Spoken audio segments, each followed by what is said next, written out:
সেদিন ছিল ২৭শে মে বুধবার। সকাল তখন ৭টা। আমি স্নান করে চলে এলাম ঠাকুর ঘরে ঠাকুর প্রণাম করতে। সেদিন ছিল আমার অলির জন্মদিন। আমি ঠাকুর ঘরে এসে দেখি অলির ঠাকুমা একটা রেকাবির মধ্যে আশীর্বাদের জন্য ধান, দূর্বা, চন্দন সব কিছু রেডি করে রেখেছে। আমি ঠাকুর প্রণাম করার আগে ঠাকুরের থালাতে আর গ্লাসে একটু জল আর মিষ্টি দিয়ে ধূপ দেখিয়ে প্রণাম করে নিলাম।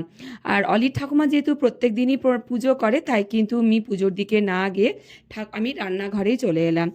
অলির ঠাকুমা কিন্তু প্রত্যেক দিনের মতন সেই দিনও পুজো করে নিয়েছিল। তারপরেই অলির ঠাকুমা এদিকে পায়েস বসিয়ে দিয়েছে, আর আমি কিন্তু রান্নার জন্য প্রথমে শাকটাকেই বসিয়ে দিয়েছিলাম।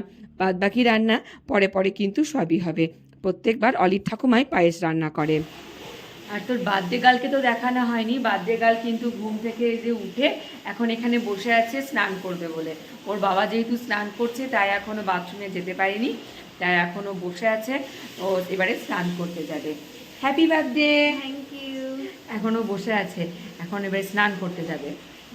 তারপরে অলির কিন্তু স্নান করে নিল এবং আমরা সকলেই তৈরি হয়ে নিলাম, এবং মা বাবাও কিন্তু অনেকটা তাড়াতাড়ি চলে এসেছিল। মা বাবা এদিকে লুচি ভাজতে লাগলো, জলখাবারের জন্য অলিকে দেওয়া হবে এবং জলখাবারে খাওয়া হবে। আমরা ৫ জনেই চলে এলাম ডাঙালি মায়ের মন্দিরে পুজো দেবার জন্য। ডাঙালি মায়ের মন্দিরে কিন্তু আমরা যে কোনো অনুষ্ঠানেই আমরা পুজো দিয়ে থাকি। সেটা কিন্তু বিয়ে হোক, অন্নপ্রাশন, বিবাহবার্ষিকী, এমনকি যে কোনো অনুষ্ঠানই বলা যায় না কেন, সব কিছুতেই আমরা ডাঙালি মায়ের মন্দিরে এসেই পুজো দিই। ডাঙালি মায়ের মন্দিরে পুজো দেওয়ার পরে সামনেই একটা মন্দির ছিল সংকটমোচনের, সেখানেও কিন্তু ধূপ প্রদীপ দেখিয়ে প্রণাম করে পুজো দিয়ে চলে এলাম আমরা সকলে আবার বাড়ি। এদিকে ততক্ষণে কিন্তু আমার মায়ের লুচি ভাজা কিন্তু কমপ্লিট হয়ে গেছে এবং রান্নাও দেখলাম বসিয়ে দিয়েছে মা। আমরা বাড়ি আসার পরে অলির ঠাকুমা এদিকে পায়েস দেবার জন্য সব বন্দোবস্ত করছে। আশীর্বাদের রেকাবিটা ঠিক করে নিয়েছে, যেখানে ধান, দূর্বা, চন্দন সব কিছু আছে। একটা প্রদীপ ধরিয়ে নিয়েছে। আর এদিকে আমি পায়েসের জন্য পায়েস, এদিকে প্লেটে মিষ্টি, লুচি, আলু ভাজা সব কিছুই কিন্তু রেডি করে নিয়েছি।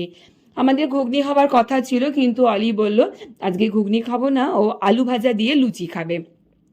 আর আজকে যেহেতু ওর জন্মদিন, তাই ও যেটা পছন্দ করবে বা ও যেটা খেতে চাইবে সেটাই কিন্তু আমরা করব। তারপরে কিন্তু আমরা সকলেই একে একে অলিকে একটু করে আশীর্বাদ করে নিচ্ছিলাম।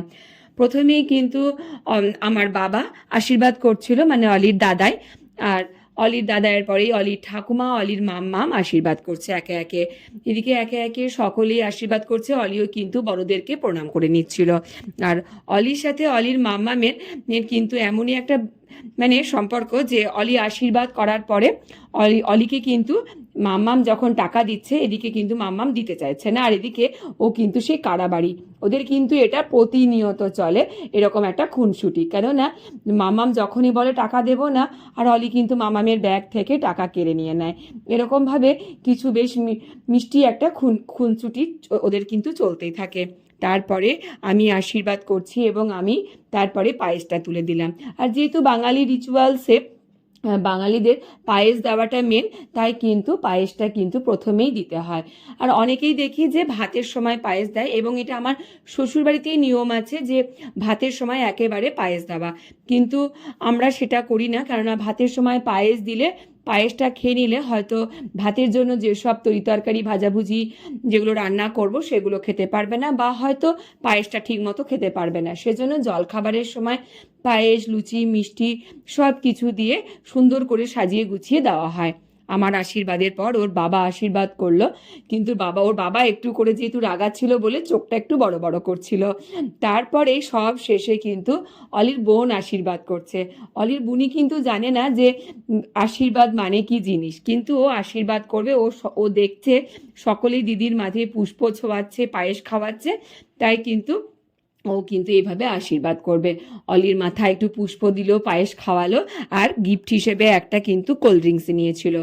আর এর আগের ভিডিওতে আপনারা কিন্তু সকলেই দেখেছেন যে গোল্ডি তার দিদিকে একটা জন্মদিনে একটা কার্ড গিফট করেছে, যেটা কিন্তু নিজের হাতে এঁকেছে। তারপরে দুই বোনের মধ্যে একটু আদর হলো, গোল্ডি দিদিকে প্রণাম করলো। তারপরে আমরা বসে পড়েছি জলখাবার খেতে।